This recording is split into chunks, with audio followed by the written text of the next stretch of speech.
किसी प्रधानमंत्री की भाषा ऐसी होनी चाहिए क्या? लेकिन इतना फ्रस्ट्रेशन, इतना सत्ता का भूख, यहाँ नीतीश कुमार रहेंगे, हम लोग नहीं होंगे। कांड इन्होंने कर रखा कि इनको पता है कि गरीबी से, आर्थिक तंगी से तो देश जूझ रहा है। जनता बिल्कुल नीतीश जी के खिलाफ है, उनके कुकृत्यों के खिलाफ है। कोई है जो अन्य तो अलग बात है, घास खा रहा है साहब, कच्चा आलू खा रहा है साहब, मकान नहीं है, बुरी हाल है, अफरा तफरी का माहौल है। कि मोदी जी 200 भी पार नहीं करेंगे। अपने नौकरों को मोदी जी ने 16 लाख करोड़ रुपया माफ़ कर दिया। वोट हमारा, राज तुम्हारा। तो पंडित जवाहरलाल नेहरू का हुआ है, आप उनके भाषण को सुनिए, कभी भी वो ये नहीं कहते थे कि हमने ये कर दिया, वो कर दिया। सिर्फ भ्रष्टाचार है जो देश को दीमक की तरह चाट रहा है। अगर संविधान है देश में तो सबके लिए बराबर होना चाहिए। मैं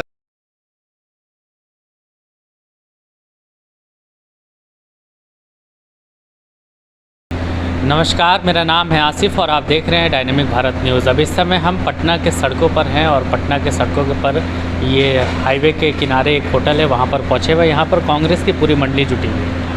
हम लोग खाना खाने के लिए यहाँ पहुँचे थे। यहाँ पर कांग्रेस के तमाम बड़े नेता पहुँचे हुए हैं, जैसे कि यहाँ पर निर्मल कुमार वर्मा जी हैं जो कि बिहार कांग्रेस के कोषाध्यक्ष हैं, और साथ में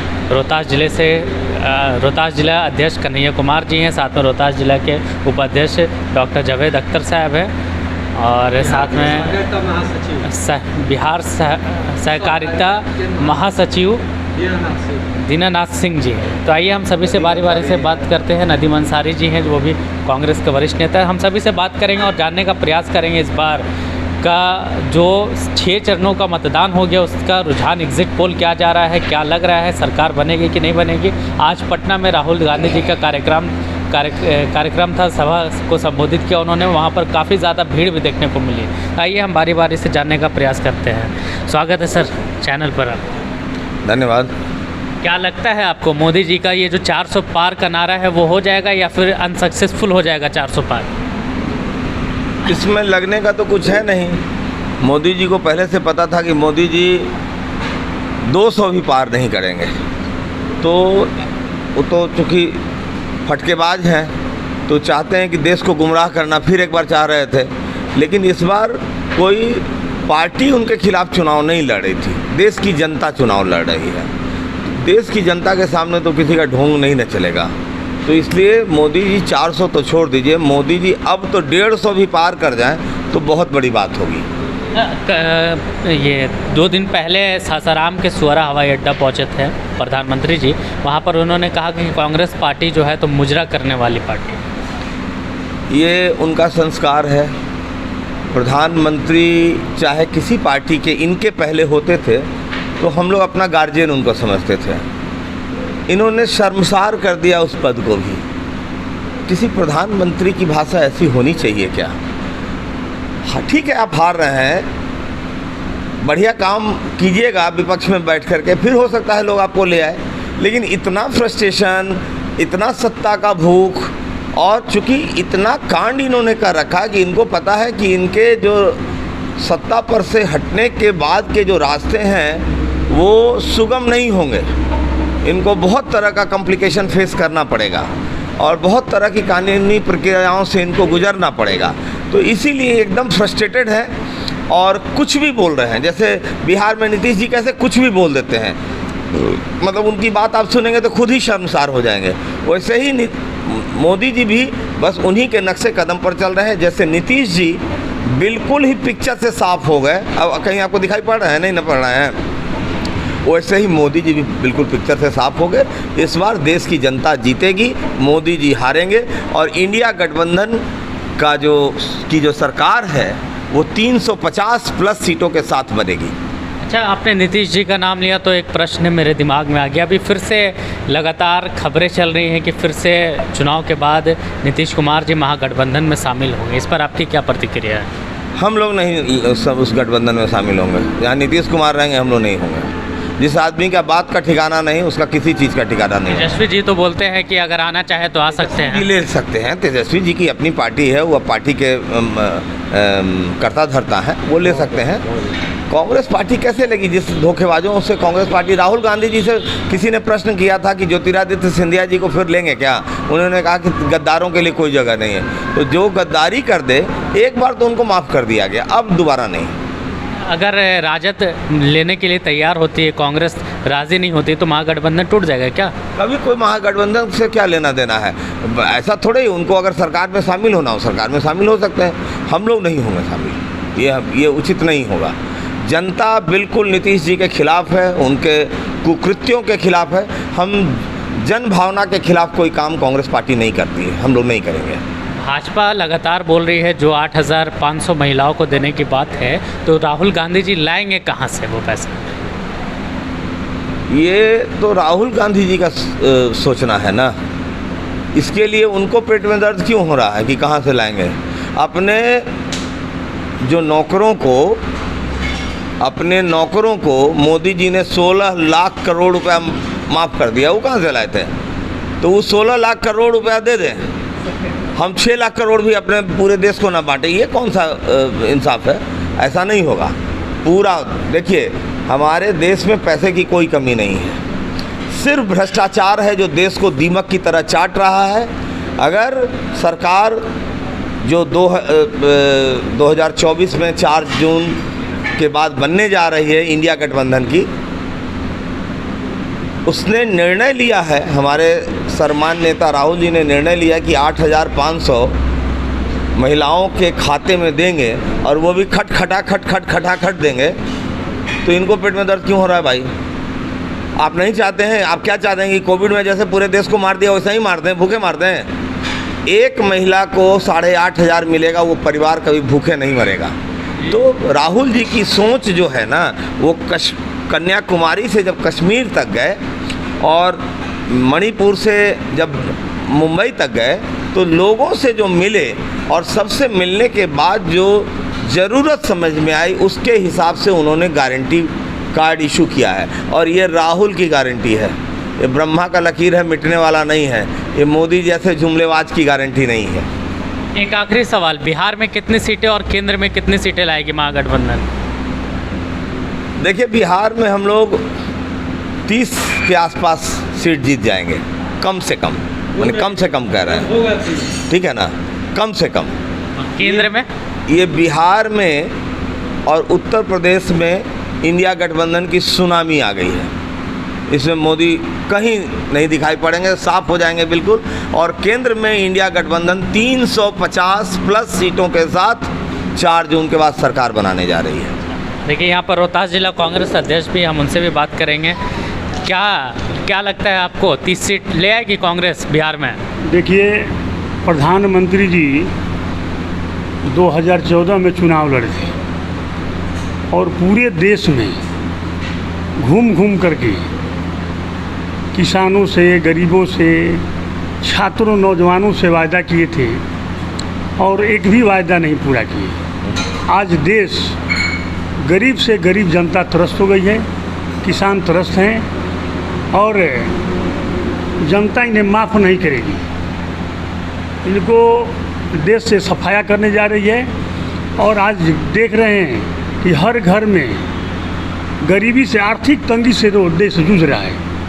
हर घर में बाप, पिता, माँ, लड़के, अपने परिवार, चाचा भतीजा सब आर्थिक तंगी से जूझ रहे हैं। हर घर बिखर रहा है। प्रधानमंत्री इस पर बात नहीं ध्यान देते हैं। पूरे देश में 2014 में झूठा आंसू बहाए, झूठा रोए कि हम चाय बेचते थे, हमारी माँ पूछा करती थी। इनकी झांसा में आकर के हमारे देश के सभी गरीबों ने, किसानों ने, मजदूरों ने एक तरफा वोट दिया कि प्रधानमंत्री जी गरीबी से प्रधानमंत्री बने हैं, इस देश की कायाकल्प दूर कर देंगे। लेकिन प्रधानमंत्री ने सारा दूर कर दिया, सब कुछ नाश कर दिया। इसलिए हमारी देश की जनता, गरीब से गरीब जनता, पढ़े लिखे युवा सब समझदार हो गए हैं, इनकी भाषा को समझते हैं। ये केवल झूठ बोलते हैं और झूठ का अंत हो जाएगा। अच्छा, सफाया, वोट हमारा, राज तुम्हारा, अब यह नहीं चलेगा। सफाया, पूरे देश से इनका सफाया होने जा रहा है। और 200 सीट पूरा नहीं करेंगे। बिहार में हम लोग 40 सीट नहीं जीते जाएगा, 40 सीट जीतेंगे, 40 सीट पूरा, 40 सीट जीतेंगे। अच्छा देखिए उपाध्यक्ष साहब है, क्या लगता है आपको 40 सीट हो पाएगा? इससे पहले कि हम आपके टॉपिक्स पे बात करें, एक दो बात कहना चाहेंगे। कांग्रेस की सरकार थी, बहुत कुछ अच्छा सब चल रहा था, लेकिन जनता को ऐसा लगा कि महंगाई बहुत ज़्यादा बढ़ गई है, जबकि ये बिल्कुल बेबुनियाद बात है, गलत बात है। आप सर्वे करेंगे उस वक्त का तो पूरे वर्ल्ड में जिस रेशियो में महंगाई बढ़ी थी उसी रेशियो में भारत बढ़ी थी। इसी बीच नरेंद्र मोदी जी जो है वो अपने लुभावने भाषण दे करके जनता को अपनी तरफ आकर्षित किए, बहुत सारे वायदे किए, महिलाओं के सशक्तिकरण की बात कही, पैसा देने की बात कही, रोज़गार देने की बात कही। मैं क्या बताऊं, सब लोग जानते हैं, और किसी भी बात पे ये फिट नहीं बैठे। ठीक है, कांग्रेस का ग्राफ थोड़ा नीचे आया था ज़रूर, लेकिन कांग्रेस के बड़े पदाधिकारियों का मैं बहुत शुक्रगुजार हूँ कि उन्होंने बहुत स्ट्रगल करके, बहुत मेहनत करके, राहुल गांधी ने, मल्लिकार्जुन खड़गे साहब ने, सोनिया गांधी जी ने, माननीय मीरा कुमार जी ने, शकील साहब ने, कौकब कादरी सर ने, डॉक्टर मदन मोहन झा सर ने, बगल में मेरे बैठे हैं सर ने, बहुत मेहनत करके कांग्रेस को इतना मजबूत ला करके खड़ा किया कि आज इसका बेनिफिट पूरे हिंदुस्तान को मिल रहा है शायद। और जीतने की जहाँ तक बात है तो हम काफ़ी सीट से जीतेंगे और उनकी सीट बहुत कम आए। ये जो प्रधानमंत्री का जो गेटअप होना चाहिए, इतनी ज़्यादा रैलियाँ होनी चाहिए क्या? पूरा इतिहास गवाह है। संविधान की बात करते हैं, मोदी जी संविधान बना और उस पैटर्न पे चलाया कांग्रेस ने। मैं बताता चलूँ कि एक दफ़ा इंदिरा गांधी दिल्ली की किसी सभा में उन्हें जाना था और देर हो चुकी थी, तो ड्राइवर को आपने कहा कि आप थोड़ा जल्दी चलो चूँकि हम लेट हैं। और जाने के बाद वो गाड़ी जो है ना वो आउटसाइड में लगा दिया, पार्किंग में नहीं लगाया, और सारे लोग अंदर चले गए। और किरण बेदी उन दिनों दिल्ली की एसपी थी। उसने जब देखा कि प्रधानमंत्री की गाड़ी पार्किंग में नहीं है तो उसने कॉरपोरेशन से वो गाड़ी मंगा करके इनकी गाड़ी को जो है कॉरपोरेशन में भेज दिया। तब ड्राइवर ने कहा कि मैम वो कोई एसपी है वहाँ की, वो गाड़ी जो है ना वो कॉरपोरेशन में आपकी भेज दी है। तो इंदिरा गांधी ने उस वक्त कहा कि क्या गाड़ी वो रॉन्ग साइड थी? तो उसने ड्राइवर ने कहा कि हाँ मैम, जल्दबाजी में मैंने लगा दिया था। बोले आप दूसरी गाड़ी मंगा लो। और दूसरी गाड़ी से इंदिरा गांधी जब अपने आवास पे आई तो उन्होंने कहा अपने किसी से वो कि ज़रा किरण बेदी को फ़ोन लगाया जाए। किरण बेदी ने कहा मैम क्या बात है? उन्होंने कहा कि कल सुबह तुम्हें मेरे आवास पे आना चाहिए। बोले मैम मैं आऊँगी, लेकिन वो घबरा सी गई कि लगता है कि हमने कोई गलत काम कर दिया। इसके बाद और भी सारे बड़े पदाधिकारियों को बुला करके उन्होंने किरण बेदी को अपने आवास पे सम्मानित किया और कहा कि अगर संविधान है देश में तो सबके लिए बराबर होना चाहिए। मैं तुमसे आज बहुत खुश हुए। और ये संविधान इतना खूबसूरत संविधान, विश्व का सबसे बड़ा संविधान, और इसको बदलने में वो ये कर रहे हैं। ये तो बिल्कुल गलत है। चारों तरफ हाहाकार। मैंने एक किताब पढ़ा था, उसमें एक महिला ये कह रही है कि हे ईश्वर तू मुझे उठा ले और मैं आ कर के तुम्हारे पास भरपेट खाना खा सकूं और मैं बताऊं कि मैं किस फाका कशी से यहाँ अपना दिन गुजार रही हूँ। कोई है जो अन्य तो अलग बात है, घास खा रहा है साहब, कच्चा आलू खा रहा है साहब, मकान नहीं है, बुरी हाल है, अफरा तफरी का माहौल है।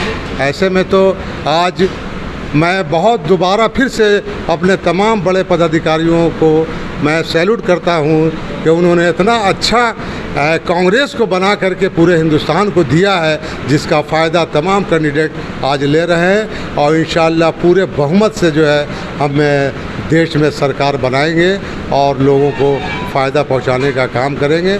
जैसा कि माननीय राहुल गांधी जी ने सारी बातें अपनी कह दी, आप सबों को मालूम है। और ये कांग्रेस का वादा है, ये इनका वादा नहीं है।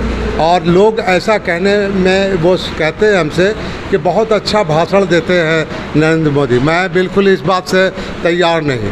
अगर हिंदुस्तान में आज़ादी के बाद से अब तक किसी का सबसे अच्छा भाषण हुआ है तो पंडित जवाहरलाल नेहरू का हुआ है। आप उनके भाषण को सुनिए, कभी भी वो ये नहीं कहते थे कि हमने ये कर दिया, वो कर दिया, ये कर देंगे, वो कर देंगे। वो हमेशा कहते थे कि मैंने एक प्रोग्राम किया है और सबके भागीदारी की ज़रूरत है, और उस तरह से उन्होंने इस हिंदुस्तान को सोने की चिड़िया को बरकरार रखते हुए दुनिया के कैनवस पर लोगों को मजबूर कराया कि ये हिंदुस्तान है। आज भी हिंदुस्तान अगर विश्व में जाना जाता है तो कांग्रेस की वजह से जाना जाता है, नेहरू ख़ानदान की वजह से जाना जाता है। और जब तक दुनिया रहेगी कांग्रेस बरगद का पेड़ है, वो कभी मुरझाएगा नहीं। कांग्रेस जिंदाबाद। तो अभी आपने सुना कांग्रेस के नेतागण को इन लोग का साफ तौर पर कहना है कि इस बार केंद्र में कांग्रेस की सरकार आने वाली है। ऐसी वीडियो के लिए हमारे साथ बने रहें और हमारे चैनल को सब्सक्राइब ज़रूर करें। धन्यवाद।